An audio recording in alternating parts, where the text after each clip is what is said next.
Imaginez un endroit qui rassemble toutes les connaissances que l'humanité aurait pu acquérir durant son existence. Mais aussi tout ce qu'elle n'a pas encore obtenu et ce qu'elle n'obtiendra jamais. Étrange, non? Aujourd'hui, je vous présente une œuvre, un site web, un algorithme poussé. Elle permet de tout savoir, de l'apparition de la vie à la fin de l'univers. Aujourd'hui, je vous présente la bibliothèque de Babel.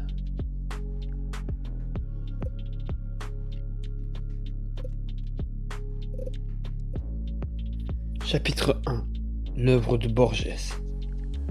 À la base, la bibliothèque de Babel est une nouvelle d'une dizaine de pages écrite par Georges Louis Borges en 1940.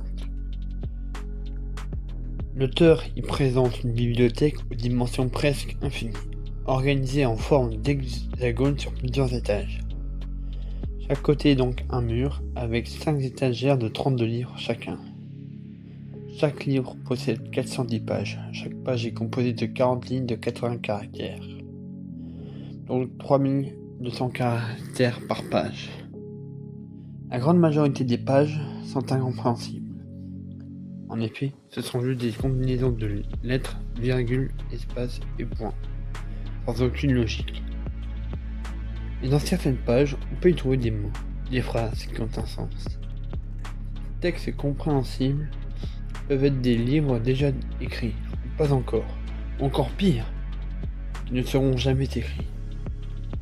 On peut se dire alors que ce genre d'endroit n'existerait jamais dans notre réalité.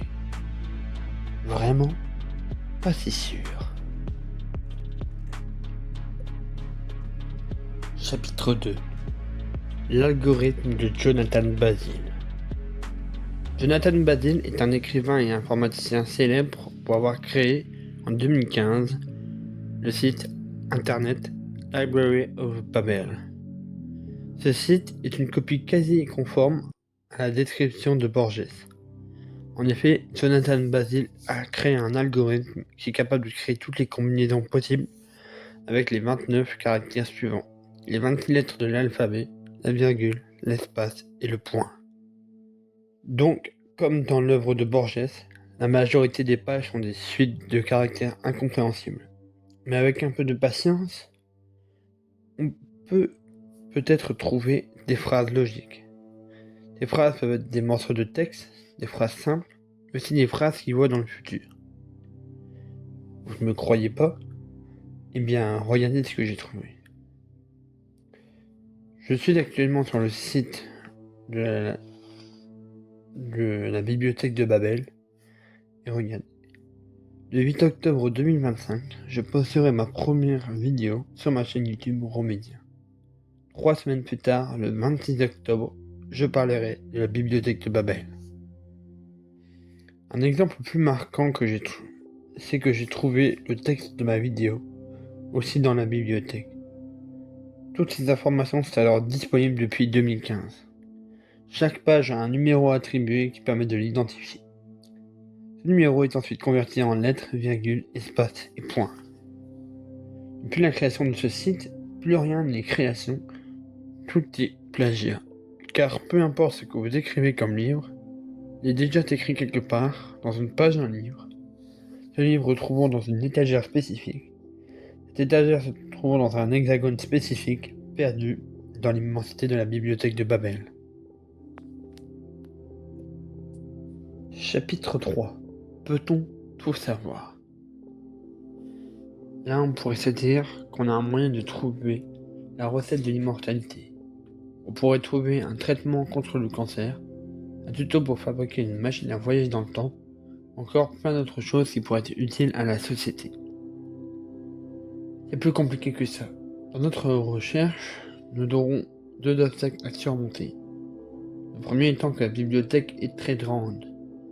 Quand je dis très grande, je ne la compare pas à la bibliothèque physique la plus grande du monde, qui est celle du Congrès à Washington, aux États-Unis.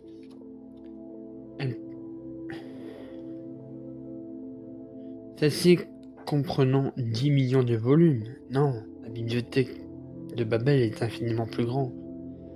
Elle possède exactement 10 puissance 4677 livres. fois plus grand que le nombre d'atomes dans l'univers, qui lui est estimé à 10 puissance 80. Non seulement la bibliothèque de Babel ferait la taille d'un univers, mais elle en remplirait des millions d'autres. Le site a mis en place un moteur de recherche de phrases. Si on tape une phrase, il la trouvera dans une page d'un livre. La phrase est affichée à la lettre près. Si on écrit le début d'une phrase, on trouvera ce début dans un livre au caractère près. Il ne continuera pas la phrase dans le texte. Sachez que ce moteur est plus puissant que ChatGPT, alors que celui-ci a été développé en 2015. J'ai demandé à cette IA de trouver une phrase précise dans la bibliothèque de Babel. Il n'a pas réussi. Seul le moteur de recherche est capable de trouver une phrase précise, dans une page précise, d'un livre précis, dans un hexagone précis. Notre deuxième problème est la validité des informations. Je rappelle, même si on peut trouver des phrases qui ont réussi à deviner le futur, d'autres non. Par exemple, il y a un texte disant que je suis mort le 1er septembre 2025, et ce n'est évidemment pas le cas. Donc à chaque fois qu'on trouvera une phrase qui a du sens, il faudra toujours une vérification derrière. Donc apprendre avec des pincettes. C'est la fin de la vidéo.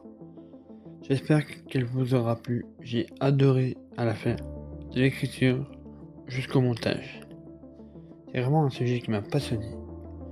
Je vous invite à vous abonner, liker, suivez-moi sur les réseaux, car je vous rappelle que c'est un sondage pour désigner ma prochaine vidéo. D'ailleurs, j'ai une idée de vidéo, c'est d'écrire vos commentaires dans la bibliothèque de Babel pour vous prouver que tout est écrit. Bref, à vos comme qu'on rigole. C'était Romédien pour vous servir. Ciao.